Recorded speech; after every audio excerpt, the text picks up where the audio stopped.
Duplex ಮನೆ ಕಟ್ಟಬೇಕಾ ಅಥವಾ ಇಂಡಿವಿಜುವಲ್ ಫ್ಲೋರ್ 2 BHK ಅಥವಾ 3 BHK ಮನೆ ಕಟ್ಟಬೇಕಾ? ತುಂಬಾ ಜನಕ್ಕೆ ಇದ್ರ ಗೊಂದಲ ಇರುತ್ತೆ.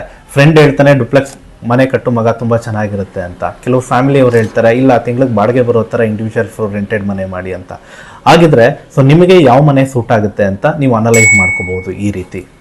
ಫ್ಯಾಮಿಲಿ ಮೆಂಬರ್ಗಳು ಜಾಸ್ತಿ ಇದ್ದಾಗ 5 ರಿಂದ 6 ಜನಕ್ಕಿಂತ ಮೇಲಿದ್ದಾಗ ಡುಪ್ಲೆಕ್ಸ್ಗೆ ಹೋಗಿ. ಫ್ಯಾಮಿಲಿ ಮೆಂಬರ್ಗಳು ಕಡಿಮೆ ಇದ್ದಾಗ ನೀವು 2 BHK ಅಥವಾ 3 BHK ಹೋಗಿ.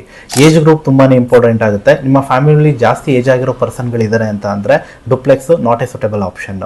ಸೊ ಇದು ನಿಮಗೆ 2 BHK ಅಥವಾ 3 BHK ಒಳ್ಳೆ ಆಪ್ಷನ್. ನಿಮಗೆ ತಿಂಗಳಿಗೆ ಸೈಡ್ ಇನ್ಕಮ್ಗಳು ಬರ್ತಾ ಇರಲಿ, ನನಗೆ EMI ಆಗುತ್ತೆ, ಮನೆ ನಡ್ಸೋಕ್ಕಾಗುತ್ತೆ ಅನ್ನೋರಿಗೆ ಈ ಡುಪ್ಲೆಕ್ಸ್ ಸೂಟೇಬಲ್ ಆಗಲ್ಲ. ಸೊ ನೋಡಿ, ನಿಮಗೆ ಇದೇ ಸೂಟೇಬಲ್ ಆಗೋದು. ಡುಪ್ಲೆಕ್ಸ್ ದೊಡ್ಡದಾಗಿ ಮನೆ ದೊಡ್ಡದಾಗಿರೋದ್ರಿಂದ ಮೇಂಟೆನೆನ್ಸ್ಗೆ ಯಾರು ಕೆಲಸಕ್ಕೆ ಇಟ್ಕೊಳ್ತಾರೆ ಅಂತವ್ರು ಮಾತ್ರ ಡುಪ್ಲೆಕ್ಸ್ಗೆ ಹೋಗ್ಬೋದು. ಸೊ ನಿಮಗೆ ಮೇಂಟೆನೆನ್ಸ್ ಕಡಿಮೆ ಇರಬೇಕು ಅಂತ ಅಂದ್ರೆ 2 BHK 3 BHK ಬೆಟರ್ ಆಪ್ಷನ್. ಜೀವನ ಶೈಲಿ ನೀವು ಲಕ್ಸುರಿಯಾಗಿ ತುಂಬಾ ಚೆನ್ನಾಗಿರಬೇಕು, ನನಗೆ ರೆಂಟ್ ಅವ್ರ ಸವಾಸನೆ ಬೇಡ, ನಾನೇ ಓನ್ ಆಗಿ ಇಂಡಿಪೆಂಡೆಂಟ್ ಆಗಿರಬೇಕು ಅಂತ ಅಂದ್ರೆ ಡುಪ್ಲೆಕ್ಸ್ ನಿಮಗೆ ಸೂಟೇಬಲ್ ಆಗುತ್ತೆ. ಸೊ ಇದು ನಿಮಗೆ ಸೂಟೇಬಲ್ ಆಗಲ್ಲ. ಮತ್ತೆ ಸೈಟ್ ಅಳತೆ 20, 30, 15x40 ಆ ಥರ ಚಿಕ್ಕ ಸೈಟ್ಗಳಲ್ಲಿ ಬೇರೆ ಆಪ್ಷನ್ನೇ ಇರೋದಿಲ್ಲ, ಡುಪ್ಲೆಕ್ಸ್ಗೆ ಹೋಗ್ಬೇಕಾಗತ್ತೆ. ಈ ಆಪ್ಷನ್ ಜಾಸ್ತಿ ವರ್ಕೌಟ್ ಆಗೋದಿಲ್ಲ.